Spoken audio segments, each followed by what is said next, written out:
good drinks at good food, perfect combo. Isama pa ang Liver Aid. It's Liver Lover, boys! Artrisin Joint Supplement. Bumabagal ang galaw dahil sa joint pain at arthritis. Mag-Artrisin.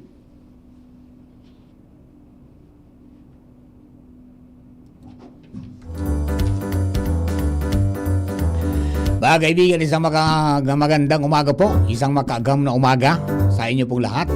Welcome sa Diskusyon 2026 Season 3, Episode 23 na po tayo. Bayang Camarines Norte tungo sa 2026 RSTW Piñaviation. Kumakailan lamang po ang itinampok natin yung mga paghanda ng DOST Bicol para sa gaganaping 2026 Regional Science, Technology and Innovation Week o RSTW Piñaviation sa Camarines Norte. Ngayon po ay sisilipin natin mula sa host province ng pinakamalaking SNT event sa Rion ang kanilang mga paghahanda on the ground at mas detalyado na impormasyon sa mga dapat maging abangan sa paparating na RSTW. Ito po ang diskusyon Season 3, Episode 23, Biyaheng Camarines Norte tungo sa 2026 RSTW Piñaviation. Ako po ang inyong likod, Mardila Daing Iba. At makakasama po natin ngayong umaga ang Supervising Science Research Specialist ng DOST Camarines Norte, Engineer Leo Agustin Vela. Good morning, Engineer Vela. Welcome to Diskusyon 2026. Isang makaagam na umaga po sa ating lahat at sa mga taga-subaybay ng ating programang diskusyon. So, nice to see you around, Sir Mario. Yes, sir. At saka natutuwa rin tayo na umangat na yung inyong kinalalagyan dyan, ano? Yung dating Camarines State College, ngayon ay university na. Yan. Yes po. Okay, so welcome po to the show and ikalawang episode na po natin ito ng diskusyon tungkol sa 2026 RSTW. Now, may mga pagbabago po ba, Engineer Vela, na mga nadagdag na events? Kumusta po ang preparation ninyo for RSTW ngayon pong ilang linggo na lang mangyayari na po ito? Sige po, maraming salamat po, Sir Mario. So, una sa lahat, excited po ang buong DOST Camarines Norte team bilang pangunahing host province.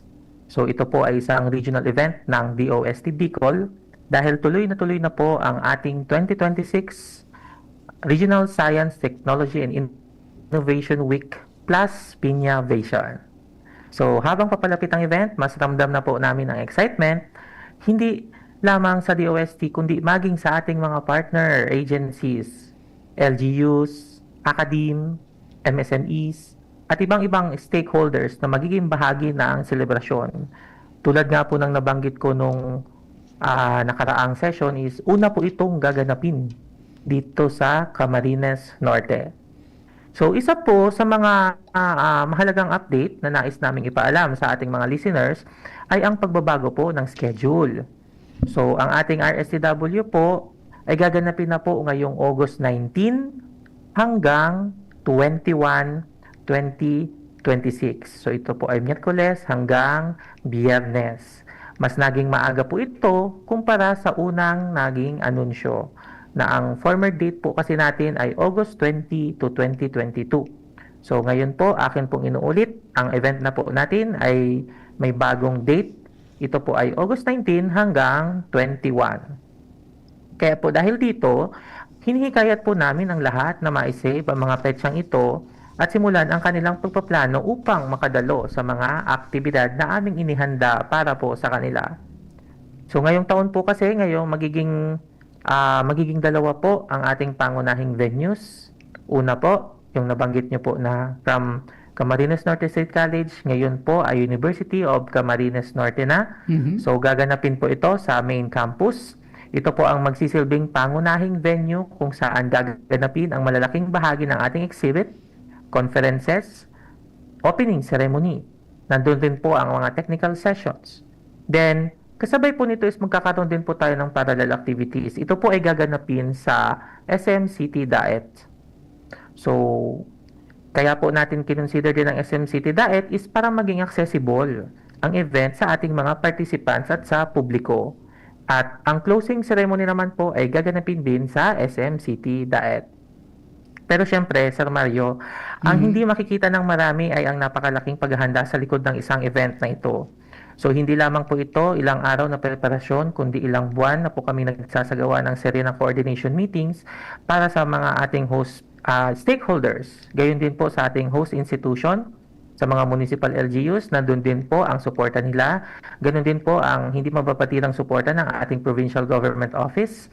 Nandun din po ang mga suporta ng ating mga other national government agencies at mga law enforcement and emergency response teams, exhibitors, hotel accommodation providers, transport group at marami pa pong iba. Pinaplano po namin ang bawat detalye mula sa registration system, venue preparations, layout po, internet connectivity, kasi may mga activities po tayong naka-live streaming. Ganon din po sa mobility po, sa traffic management, ganon din po ang seguridad.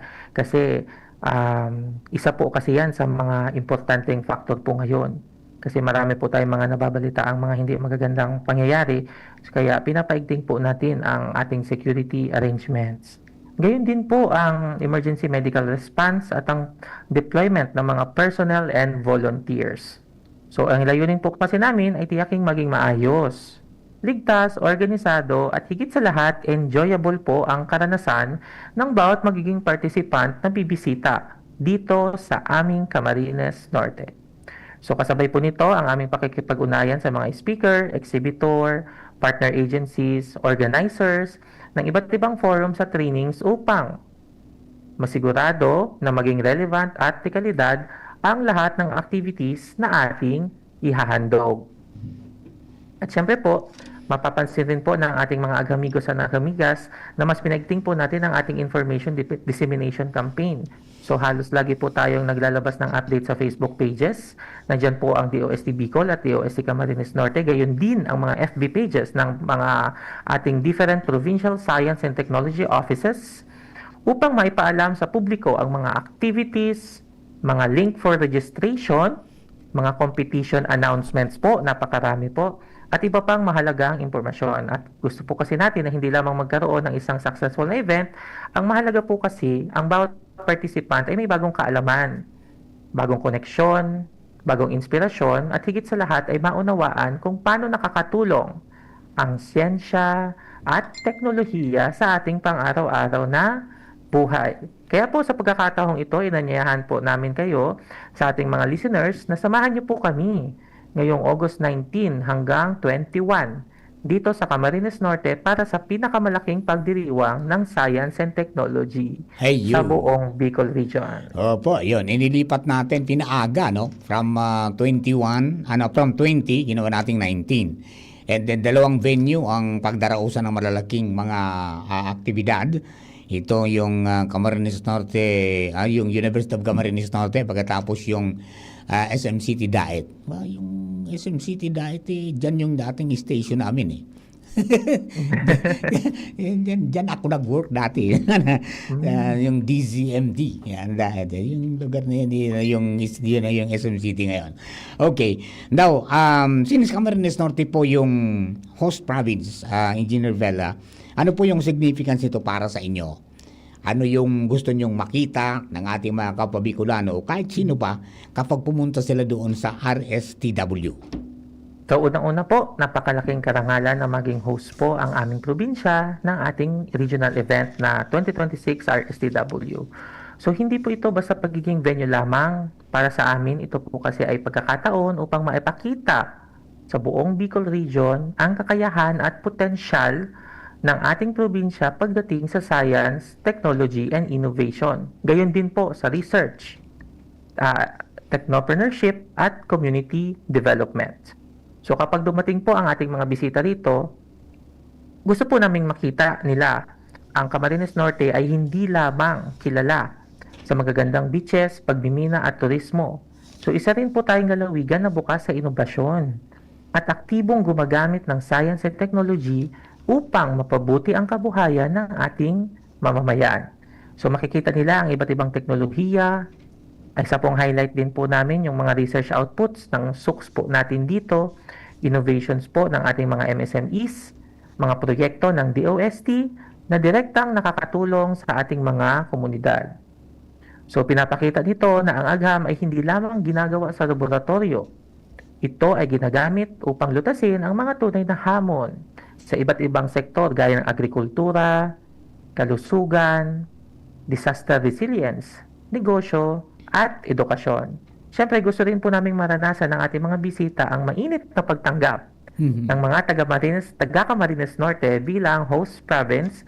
Nais naming umuwi ang bawat participant hindi lamang ng may bagong kaalaman, kundi may magandang alaala at mas malaking pagpapahalaga sa ating probinsya. Higit sa lahat, nais namin pagmalaki ang isa po sa pinagmamalaking produkto, ang Queen Pineapple, na siya po ang aming sentro ng Piñavation Initiative. Ayun. Piñavation, isa po ito sa mga pinaka-interesting na bahagi ng celebration ngayong taon, yung Piñavation. Bakit po bagay na bagay sa Camarines Norte? At ano po ang gusto nating ma-achieve through this initiative, Engineer? So, isa po talaga ito sa mga highlights na dapat abangan ng ating participants. So, ang salitang Piñavation po kasi ay pinagsamang pineapple at innovation. So, ngunit higit pa sa pangalan, ito po ay simbolo ng ating layunin na gamitin ang science, technology, and innovation upang lalo pang maunlad ang industriya ng Queen Pineapple sa Camarines Norte. So, alam naman po natin na ang Queen Pineapple ay isa sa pangunahing agricultural commodities ng ating lalawigan. Marami pong pamilya ang umaasa rito bilang pangunahing pagkukunan ng kabuhayan. Kaya sa pamamagitan ng Piñavation, nais nating ipakita na napakarami pang posibilidad ang maaring gawin sa pinya bukod sa pagbebenta ng sariwang prutas. So, sa Piñavation, hindi lamang natin pag-uusapan ang pagtatanim ng pinya, tatalakayin din po natin ang mas malawak na aspeto ng industriya mula sa tinatawag na Queen Pineapple Industry Roadmap na magsisilbing direksyon ng industriya sa mga susunod na taon, hanggang sa mga makabagong teknolohiya para sa climate resilient pineapple farming at mga initiatives ng DOST ITDI sa sustainable packaging o kung paano natin mapibigyan ng dagdag na halaga ang mga pineapple byproducts sa pamamagitan ng waste to value innovation. Pangalawang parte naman po nito is yung tinatawag naman po nating Piñavation R&D Contest. Ito po ay para sa ating mga undergraduate researchers mula sa iba't ibang HEIs or SUCs sa Bicol Region. So sa pamamagitan po kasi ng kompetisyong ito, binibigyan natin ng pagkakataon ang ating mga estudyante na maipakita ang kanilang mga bagong idea sa research at sa pamamagitan ng research proposals na maaaring makatulong sa pagpapalakas ng Queen Pineapple industry. So mula sa production, sakop po nito ang post-harvest processing, value adding, packaging, food safety, at higit sa lahat hanggang commercialization. So higit sa isang competition po kasi, is ito ay isang pagkakataon upang maipakita ng ating mga kabataang mananaliksik na ang kanilang mga idea ay may potensyal na maging tunay na solusyon sa mga hamon ng ating industriya. Naniniwala tayo na ang mga susunod na breakthrough ay maaaring magmula mismo sa ating mga estudyante rito sa Bicol. Ako po bilang former instructor at professor din po ng isang universidad dito, is ako po talaga i-believe at naniniwala sa ating mga kabataan. So alam naman po natin yan na marami po tayong mga kabataan kahit nasa high school pa lang, gayon din po sa college na sumasali at hindi lang po sa national level, ganun din po sa international at umuwi din po silang may mga dalang awards. So, na ngayon po, sa contest na ito, is kasalukuyang bukas pa po ang submission ng entries hanggang August 10. Kaya hinihikayat po namin ang lahat ng kwalipikadong undergraduate researchers na samantalahin ang pagkakataong ito para sa kumpletong mechanics and guidelines naman po at ibang detalye, maaari po nilang bisitahin ang Facebook page ng DOST Bicol at nandun po yung QR code at mga links po doon as para kanilang reference. So inaasahan po namin makita ang mga makabago at makabuluhang idea na makakatulong sa patuloy na pag-unlad ng industriya ng Queen Pineapple sa ating rehiyon. Ayun, napakagandang kaganapan, Sir Engineer, ano? From a mere product na kinakain natin, i-enhance natin o kaya ibibigyan natin ng added value yung ating pineapple, di ba? So mas lalawak pa at mas maraming magkakaroon ng oportunidad na magkaroon ng trabaho at pagkakakitaan. Now, ngayon po, pag-usapan naman natin yung actual na activities ng RSTW. Magsisimula ang RSTW sa August 19 hanggang 21. Ano po yung magiging highlights ng ating 3-day activity na ito bukod po sa mga nabanggit po ninyo kanina? Okay po, sa ating unang araw po is magkakaroon po muna tayo ng isang Holy Mass. Kasunod ang opening ceremonies na dadaluhan ng ating DOST Secretary Dr. Renate U. Solidum Jr. at Undersecretary Engineer Sancho A. Maborang. Kasama po ang ating mga DOST officials, partner agencies, LGUs, academe at industry partners. Magkakaroon din po ng mga ibang aktibidad as parte ng opening ceremony. So, nandyan po ang NatHub MOA signing, Saray awarding, AMSEN Bicol soft launching, Hatag unveiling, then meron din pong EduRoam launching sa UCN. So aside po dito, bukas po ang ating exhibit mula umaga hanggang hapon. Then, pagdating naman po sa hapon is magkakaroon po ng iba't ibang parallel activities. Nandyan po yung Local Futures Forum, nandyan din po yung ating Saray Bicol Congress. Meron din po tayong tinatawag na Advanced Manufacturing o yung 3D Printing Forum. At meron din pong Bicol Pulse Health Research Forum. Then sa kinagabihan po ng ating unang araw is may tinatawag pong Fellowship Night na ang tema po ay naka-align bilang Piñavation Gala. Sa ating pangalawang araw, sisimulan po natin ito sa meron pong corporate social responsibility na munting tree planting activity. So kasunod ang isang pangunahing highlights ng event po dito, yung nabanggit po kaninang Piñavation. So advancing science and innovation for Queen Pineapple. So sa exhibit, patuloy lang din po ang ating schedule. So sa ating exhibit po, may exhibit po tayo na nasa University of Camarines Norte at meron din po tayong exhibit na nasa And sabay rin po nito ang ating mga food and nutrition talks. Meron din pong Tech Grow Forum, meron din po tayong pa-training sa food safety, at meron din po tayong pa-training sa mga indigenous people. Then meron din pong patuloy ang continuation ng ating Saray Bicol Congress sa pamamagitan po ng kanilang mga different na patimpalak. So, sa pangatlong araw naman po, atin pong tatapusin ang aktibidad na ito is magkakaroon po muna tayo ng Bicol I Have Forum. Ito po ay gaganapin sa SM City Daet at doon na rin po igaganapin ang ating closing ceremony. Kung isang araw lang po ay maaari niyo puntahan at piliin ninyo ang activities na naayon sa inyong interes. Ngunit, higit sa lahat, hinihikayat ko po kayong bisitahin ang ating Science and Technology exhibits. Dahil dito, nakikita po ninyo ang iba't ibang mga teknolohiya, research outputs, at innovations na tunay na nagpapakita ng agham na ramdam sa bawat Bicolano. Ayun, jampak ako na, ang full pack. Siksik liglig sa mga activities.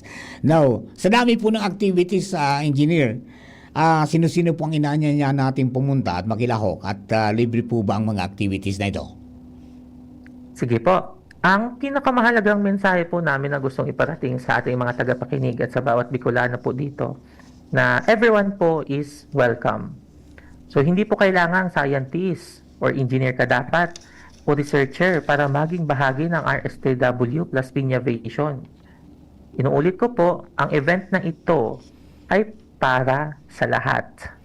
Kung kayo po ay estudyante, makakakita po kayo ng iba't ibang research innovations, technologies. Gayon din po ang career opportunities. So para naman sa ating mga guro at researchers, so magandang pagkakataon po ito upang makipag-network po tayo at makabuo ng mga bagong collaborations. Sa ating mga MSMEs at entrepreneurs, maaari pong matuto sila ng iba't ibang mula po sa mga iba't ibang forums na aming gaganapin. At gayon din po expose at malaman po nila yung mga different technologies na makakatulong sa pagpapalago ng kanilang negosyo. So, habang ang mga magsasaka naman po at iba pang sektor ay makakakita ng mga makabagong teknolohiya na maaaring gamitin upang mapataas ang kanilang produksyon at kabuhayan. So para naman po sa ating mga pamilya at sa pangkalahatang publiko, magandang pagkakataon po ito na maipakita o makita nila kung paano nagiging bahagi ng ating pang-araw-araw na buhay ang science, technology at innovation. At ang isa pa pong maganda rito ay libre. Inuulit ko po, libre ang ating science and technology exhibits at marami pa rin pong mga public activities. So, hiniikayat lang po namin ang mga interested po nating tagapakinig at mga gustong pumunta sa ating event na mag-pre-register po. So, yung link po ay inyo pong makikita sa Facebook page ng DOST Bicol. So, tinyurl.com/2026-RSCW-registration. So, mag-fill out lamang po ng kinakailangang impormasyon at makakatanggap kayo ng inyong QR code. So, ito pong QR code na ito, ipapakita nyo lamang sa registration area para mas mabilis at mas maginhawa ang inyong pagpasok sa venue. Pero, tumatanggap rin naman po tayo ng walk-in participant. Ngunit, mas mainam po na mag-pre-register muna para lalo na po kasi at may mga activities po na limited ang slots. So para naman po sa ibang updates, registration announcements, hinikayat po namin kayong bisitahin ang ating official Facebook pages, DOST Bicol. So sa amin naman po is DOST Camarines Norte. Gayon din po ang Facebook pages ng iba't ibang Provincial Science and Technology Offices ng bawat probinsya sa Bicol Region.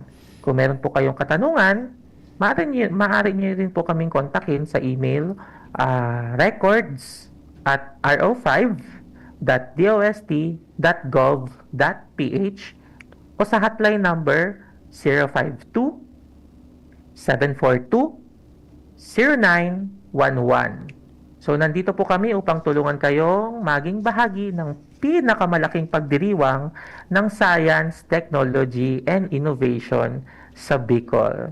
Ayun, now bilang host province po, ano ang inyong final invitation sa ating mga Bicolano para po sa 2026 RSTW Plus Pin Aviation? Sa